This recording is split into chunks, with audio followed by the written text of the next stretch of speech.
My experience being locked up. I got locked up when I was 16, 17 years old. I explained the whole story in another video, but I'm gonna pick up from the moment that I got arrested. The whole video explains how I had 6 felonies by the time I was 16, 3 misdemeanors, fucking all kind of fucking bullshit. At the end of the video, I'm gonna explain a little bit about how I got on probation, how I was on fucking house arrest, all this shit, all by the age I was 16. But I just got locked up, right? I get fucking handcuffed. The police come up to me. They had already asked me my story 3 times about the whole day, how the event happened, how everything played out. I explained it to one cop. Another cop came up to me. I explained him the story. The third cop came up to me. I explained him the story. And then I'm getting ready to go home essentially. They call me over one more time, and I'm standing by the cop car. The cop car is behind me. They just call me over. They call me over pretty much. And then the cop car is behind me, and they're in front of me, facing towards me. And he's like, hey, just tell us the story one more time about what happened.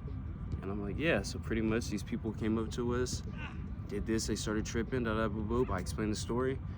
And they're like, don't do anything stupid, but we're gonna take you in. Just relax, turn around and put your hands behind your back. Yes, sir, I turn around.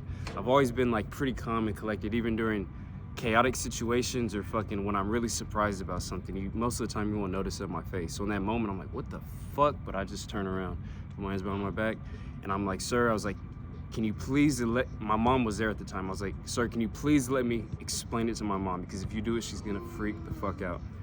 He's like, yeah, we'll let you. And I went up and I told her, I said, Mom, do not freak out, but just, they're gonna take me to jail. She freaked the fuck out. She freaked the fuck out.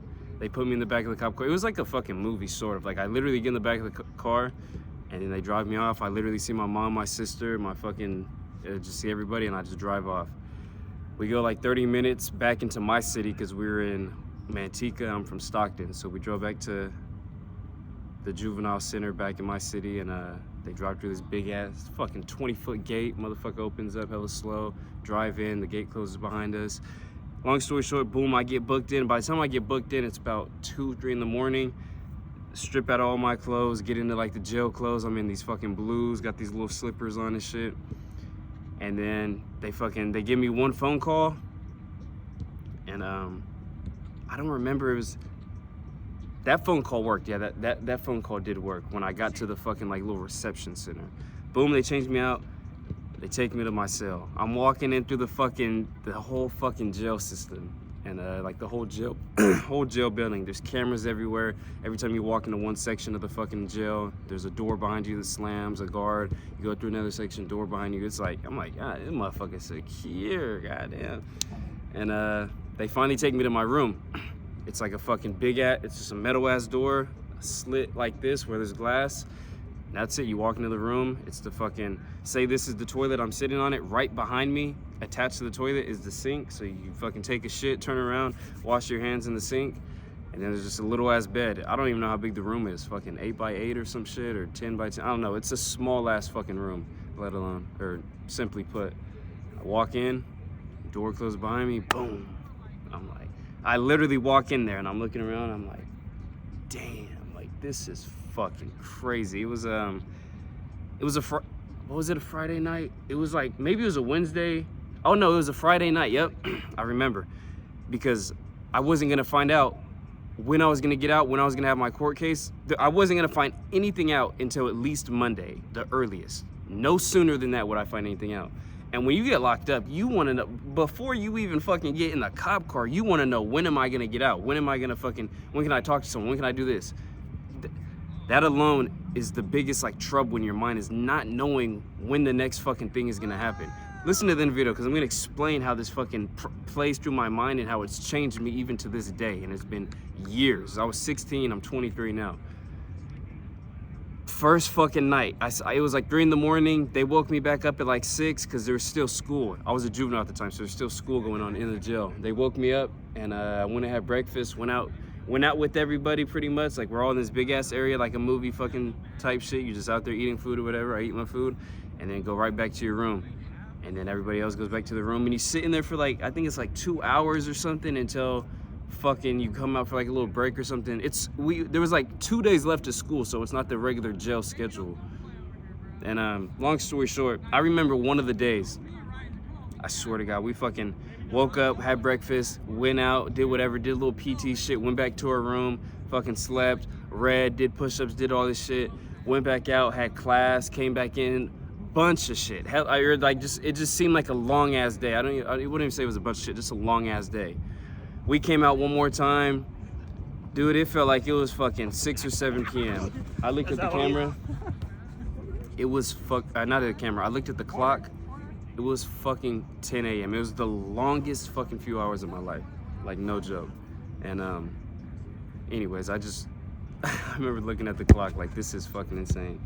Ended up doing a few more days. Fucking, I knew a homie in there that I fucking used to BMX with, because when I was back home, I was BMXing and fucking riding bikes all over. We would ride fixies, BMXs, all kind of shit. Long story short, I knew that dude from in there. Those days, it taught me while I was in there that, and I kind of learned this hindsight after I had traveled 10 countries. I realized that it didn't matter where you were in the world or externally, it mattered how you felt about yourself. So like in the moment when I was in the jail cell, I hated the fucking position I was in, obviously, but I felt good about myself because I was literally working out every day. I was fucking reading every day. I read a whole book in one day. I never did that before. Read a whole book in one day, working out. I was eating like the best food I could. I was just taking care of myself and kept myself in this high frequency mentality all the time based off what I was doing, my daily habits, and then my mindset, the way that I talk to myself. And then later on, fucking years later, after I hit my 10th country, I realized, damn, I'm really not that happy. I don't like who I am, even though I was in a really good place. Thailand, Malaysia, all over the world, right? Or all over Asia, I could say. And hindsight, that's what I learned in that moment, is it doesn't matter where you're at. It matters what you're doing and what you're thinking. Long story short, I'll explain in further detail the whole jail experience, but I want to give you these lessons that really have changed my life. Losing that freedom, I genuinely could say it gave me a sense of fucking trauma, I guess. It's a weird word to use, but to this day, I still think about it, and it puts enough fear in me, but also enough drive in me to keep me going towards my goals, and also feeling extremely grateful for the position I'm in, even in the bad scenarios or the bad fucking, I won't even say it because it's not even real. The bad moments that I'm having, I'm still very grateful, because that was one of the worst times of my life. I had no freedom. I had no idea when I was gonna get out. That alone played on my mind so heavy. Like you can hear it and try to understand it, but to experience it and realize that you don't know when you're gonna get out of a fucking box is a crazy feeling.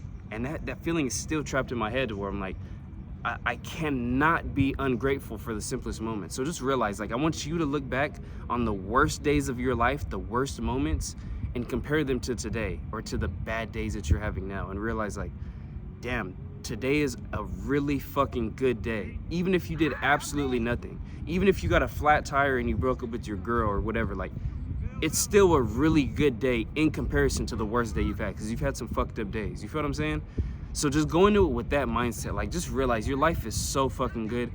Just really be grateful for everything that you have. That's the thing I try to teach to people the most. Even right now, even the day before I made this video, I got on Instagram, like, I wasn't in the fucking mood to go to the gym. I didn't want to do any of that shit. I want to go home, go to sleep. I got shit on my mind. I've had a 13-and-a-half-hour work day. I just didn't want to do shit, but I'm still extremely grateful. I still go to sleep every night before I go to bed. I thank God. I literally tell him, God, thank you for the life you've given me. If you can go to sleep with that prayer, wake up with that same prayer, and then throughout the day keep the mindset positive of today is a fucking good day, you will live a really good life. I genuinely could not tell you the last time I had a bad day, because of this mindset, because of the experience of me being locked up, because of what I decide to do every day. If you take anything from this video, just understand that you're extremely blessed. Even if you're not in your winning season right now, you're in your growing season. You're in your learning season.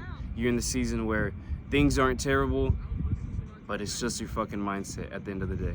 Stay locked in. The future looks fucking bright.